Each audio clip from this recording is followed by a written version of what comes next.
Non, Béatrice, on a vu que le gluten, c'était l'ennemi dans la maladie cœliaque, c'est la cause de la maladie.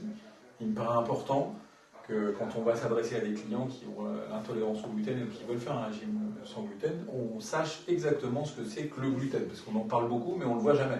On dirait de la farine. Donc là, je vous ai amené du gluten, c'est effectivement, ça a un aspect farineux.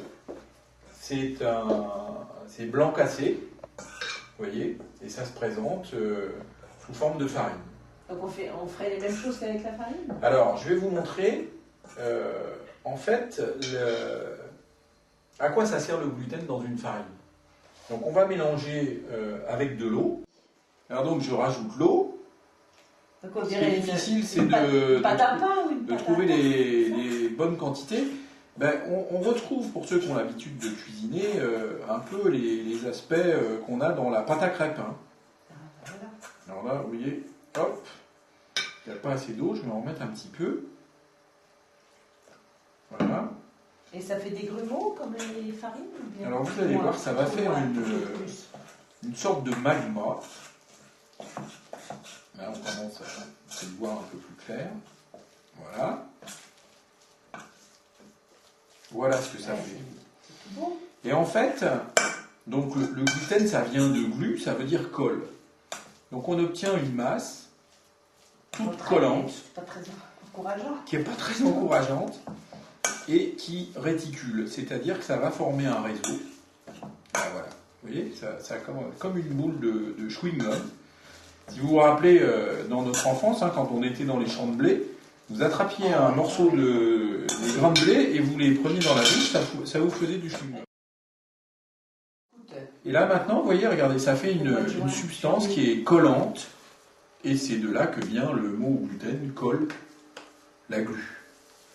Alors après, dans le grain de blé, ça se situe où le gluten? C'est dans l'amande, vous avez l'amidon, et toutes les molécules d'amidon sont entourées dans un réseau de protéines qui est le gluten. Alors qu'est-ce qui s'est passé?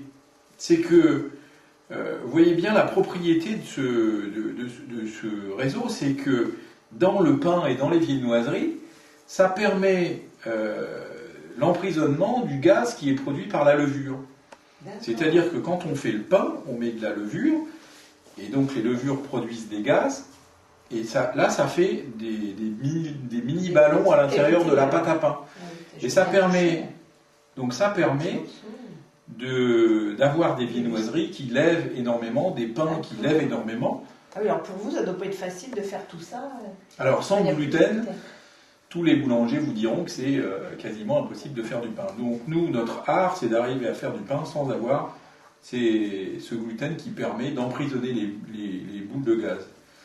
Et donc les minotiers ont renforcé les farines au cours du XXe siècle pour pouvoir avoir des viennoiseries qui aient de plus en plus de levée.